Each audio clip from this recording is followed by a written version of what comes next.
Good afternoon, Roger here from Homatics. I produced a research report a couple of weeks ago, and I thought I'd just do a reading of it in case anyone wanted to listen to it on an iPod or whatever.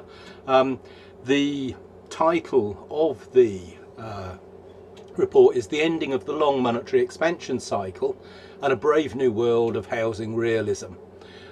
So I'm going to read this and then I'll make some comments afterwards. ChatGPT says that overall the notes and reference document that this essay is based upon presents a neutral and informative tone, providing insights into the UK's housing market and related policies. That is our intention. The discourse surrounding the housing crisis often neglects important actors and factors. These include the absorption rate, last-time buyers, cash buyers, fiscal policy, mortgage interest rate at source, relief at source, and stamp duty, for instance, mortgage lending and credit creation by the banking sector. Additionally, the demography of an ageing population and high levels of net immigration must be considered. While both demand and supply sides should properly be analysed, there is a lack of popular or policy narrative literature on the segmentation of the housing stock and its influence on prioritisation of choices and related resources, and finance allocation for land and construction across tenures. Additional to the more common analysis of mortgages for the owner-occupation market. The size of the new housing supply and the different players in the housing market are also important considerations. Polarisation of the discourse, with a focus solely on supply problems, hinders progress towards a solution. A more nuanced approach that considers demand-side factors such as interest rates, mortgage market, liberalisation and income inequality is long overdue. Homatics has, for the past 3 years, looked at a range of topics related to the housing market and finance. It highlights the need to consider both supply and demand side factors when analysing the market.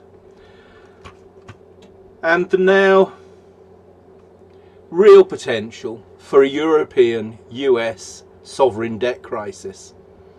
More recently, we have noted the emergence of vulture investors in the buy-to-let mortgage market and explored the potential obstacle that this may pose to workable solutions for affordable housing, including the House Building Federation's Deposit Unlock scheme, and more speculatively, a Renton-Mark style green bond, after Wrigley's research on that.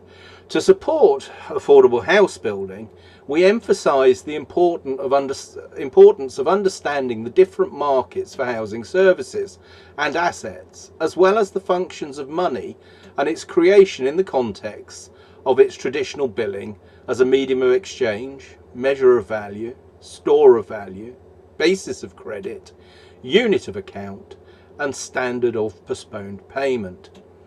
Finally, the origins of the word mortgage, when explored, reveal its eerie root in the Latin term for death pledge.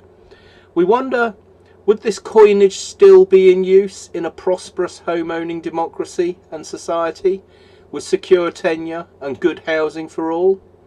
Perhaps the use of this antiquated term is an appropriate censure and reminder of the extent to which the social benefits of secure home occupation, supported as part of the valuable social capital of civic society, has been eroded over the boom and bust decades since 1980.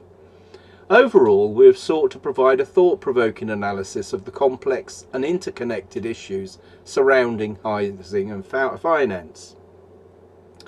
A potted historical analysis of the UK housing market from the post-World War I period to the present day will find certain standard factors that influenced housing demand and supply, such as population growth, migration, interest rates and the availability of mortgages and building land, coupled to the affordability in terms of household budgets. A clear feature one have to note is that rationing was generally enforced for much of the of the post-World War II period, which saw limited access to loans and led to building society rationing during periods of high demand. The issue of affordable housing in the UK has been a growing concern since the mid-1990s. The traditional means of providing suitable housing has been through a combination of local authority provision, private landlords and home ownership supported by mortgages. However, with the liberalisation of the housing market since the 1980s and light touch regulation of the finance sector, the financing and distribution of housing have changed considerably. Land use policy, government policy, regulation of rent levels and the availability of land for development are just a few of the dynamic variables that contribute to the problem. The modern property market is based on privately created debt money, distributed through the banking system.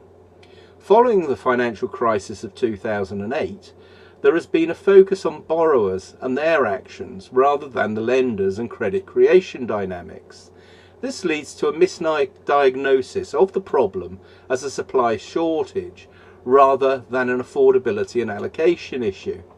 Addressing these complex variables requires a multifaceted approach and a deeper understanding of the system as a whole.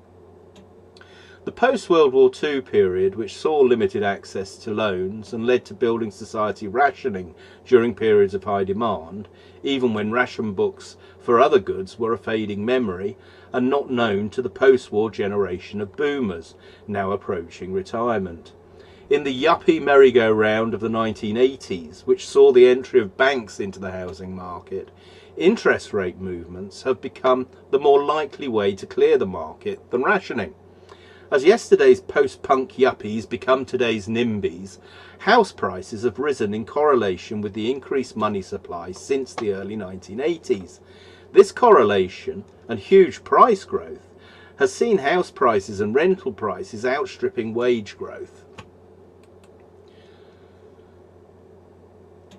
which in turn has broken the fundamental relationship between incomes and rentals to property values. This trend has been further exaggerated by the financialisation of housing as an asset class over and above its necessary social value. A trip down the housing memory lane would be remiss without asking what happened to government policies on housing, such as the Homes Fit for Heroes campaigns and the post-Great War Town Planning Act of 1919. Overall, we hope to provide valuable context into the UK housing market's past and present dynamics. The UK housing market is a complex and dynamic system that involves various stakeholders including central and local government, house builders, small to medium enterprises, contractors, banks and housing associations. The market has experienced several fluctuations in tenure ratios over the years. The post-World War I and post-World War II periods were characterised by a shortage of housing, leading to the construction of council houses. In the 1970s, there was a boom in the housing market, followed by a bust in the 1980s, which led to the introduction of the Right to Buy scheme. The 1990s saw another boom and bust, followed by the noughties boom and bust. In recent years, the housing market has been impacted by various factors, including the pandemic, which has led to urban flight. The pandemic has also highlighted the need for a great reset in the housing market to address the current housing shortage and affordability crisis. The supply side of the market is influenced by land availability, planning regulations and financing options. The shift towards larger house builders has reduced the number of small to medium enterprises in the market, while the contracting business has undergone several reviews to improve efficiency and sustainability and a similar consolidation into larger firms. Banks play a crucial role in providing financing for land acquisition and construction procurement. However, the demand side of the market is driven by owner occupation. The rental market, social housing and buy-to-let investors, the transfer of local authority housing to housing associations has led to their growth, while revenue from the Right to Buy scheme has not been invested in new stock. Overall, the UK housing market is a broken, dynamic system that requires collaboration and innovation from all stakeholders to address the current housing shortage and affordability crisis. In concluding this introduction, the UK housing market is a complex ecosystem that requires a holistic approach to address the current challenges. The pandemic has highlighted the need for a great reset in the housing market, which should involve collaboration and innovation from all stakeholders. The supply side of the market should focus on improving efficiency and sustainability, while the demand side should prioritise affordability and social housing options.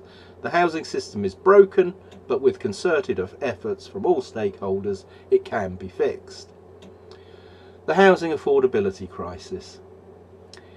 In the debate surrounding what should properly be called the housing affordability crisis, there has been a common agreement among think tanks that a shortage of supply is the main cause of unaffordability. However, there has been little discussion on the role of demand-side factors such as interest rates and income inequality. These demand-side framings are often unpopular among new urban economists and are seen as challenging the efficacy of free markets.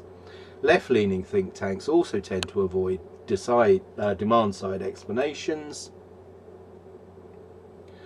as they imply politically unfeasible policies such as wealth redistribution. As a result, supply-side framings continue to dominate in the English policy discourse. It is important to consider both supply and demand side factors when analysing the housing affordability crisis and when considering and developing a full range of policy solutions. Chris Foy, in his recent paper, discusses the trend of think tanks becoming more disciplined in their framing strategies since 2017, with examples from Shelter, Centre for Cities and Policy Exchange.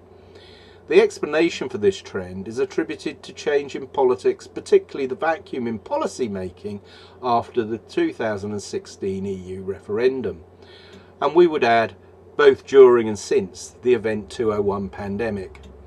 Framing strategies involve presenting a selective yet not factually inaccurate picture of empirical evidence and entwining it with a preferred policy agenda. However, this can lead to reductive debates and politically contingent causal narratives.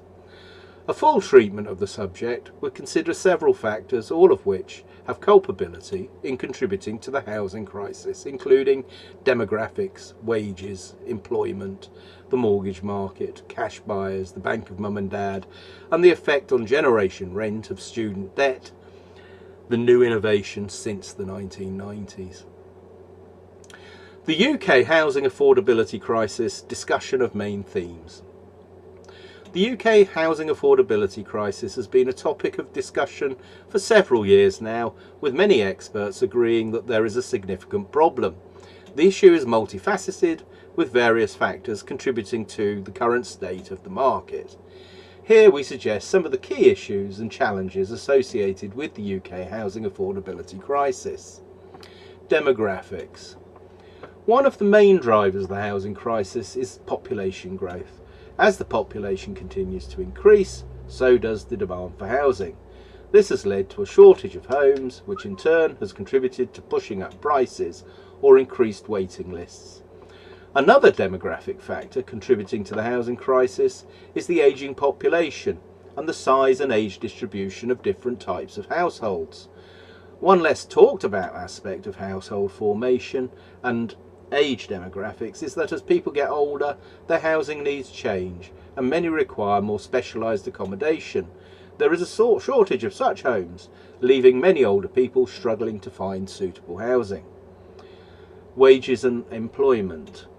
The relationship between wages and housing affordability is a complex one. In recent years, wages have failed to keep up with the rising cost of living, leaving many people struggling to make ends meet. This has made it increasingly difficult for people to save up for a deposit on a home. Additionally, the impact of unemployment on the housing market cannot be overlooked. When people lose their jobs, they often struggle to keep up with their mortgage or rental payments, leading to an increase in repossessions, evictions, homelessness, and a decrease in home ownership. Mortgage market. The role of mortgage lenders in the broken housing market cannot be overstated. although often ignored completely. In recent years, banks have tightened their lending criteria, making it harder for people to get on the property ladder. This has had a particularly significant impact on first-time buyers, who often struggle to save up for a deposit. The challenges facing first-time buyers are further compounded by rising house prices and stagnant wages. Cash buyers. The rise of cash buyers in the housing market has also had an impact on affordability and availability of homes. Cash buyers are often investors or foreign buyers who are willing to pay above the asking price for a property. This has led to a situation where many properties are out of reach for ordinary buyers, driving up prices and making it harder for people to get onto the property ladder. The growing trend of parents helping their children onto the property ladder has also had an impact on intergenerational inequality. While it is great that parents are willing to help their children, this has created a situation where those without wealthy parents are at a significant disadvantage. This has led to a situation where home ownership is increasingly becoming a privilege reserved for the wealthy. The housing ladder. The challenges facing those trying to move up the property ladder are also significant. As house prices continue to rise, many people who would like to move to a larger property or a more desirable area find themselves unable to do so. This has had an impact on social mobility and inequality, with many people stuck in homes that no longer meet their needs. Generation rent and student debt. The rise of the renting culture among younger generations is another factor contributing to the housing crisis. Many young people are unable to save up for a deposit due to rising living costs and student debt. This has led to a situation where an entire generation is being locked out of the housing market, with little hope of ever being able to afford a home of their own. Housing stock. The UK's housing stock is another issue that needs to be addressed. There is a shortage of affordable homes, particularly in urban areas, where demand is highest. This has led to a situation where many people are forced to live in overcrowded or substandard accommodation. The need for more affordable homes is clear, but the question of how many and by whom remains an as yet unresolved issue. Concluding this section, the UK housing affordability crisis is a complex issue that requires a comprehensive solution. Demographic factors, wages and employment, the mortgage market, cash buyers, the bank of mum and dad, the housing ladder, student debt and housing stock are all contributing to the current state of this aspect of our communities and civil life. It's more than just the housing market, it is a part of the social fabric of our daily lives. Addressing these issues will require a coordinated effort from government, industry and society as a whole. Only by working together can we hope to find a solution to the UK's housing affordability crisis and ensure that everyone has access to safe, secure, affordable housing. So I'm just going to knock off there. I'll read the other bit a bit later and carry on with some comments.